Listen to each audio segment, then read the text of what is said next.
Follow these steps to fix Roblox voice data usage instead of voice chat.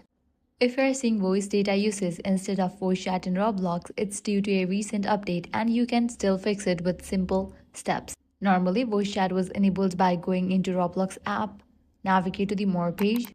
Once you're in this page, scroll down and navigate to the option settings. Now click on the option Privacy and Content Restrictions. Click on the option Communication. Before, you could find the option of voice chat over here, but now it's voice data usage.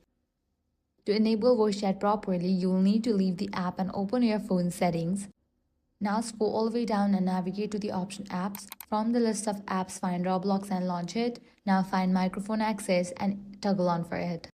Once you have provided microphone access to the app, launch the Roblox app, navigate to any of the game.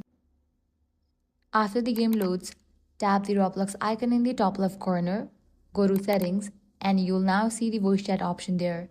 Tap the arrow to turn it on and you should see a message confirming that you are connected to voice chat. Keep in mind that voice chat on Roblox is only available for users 13 years or older. So if your age is not set correctly on your account, you'll need to update it before the feature becomes available. And that's it. If this guide was helpful, do not forget to like, share and subscribe.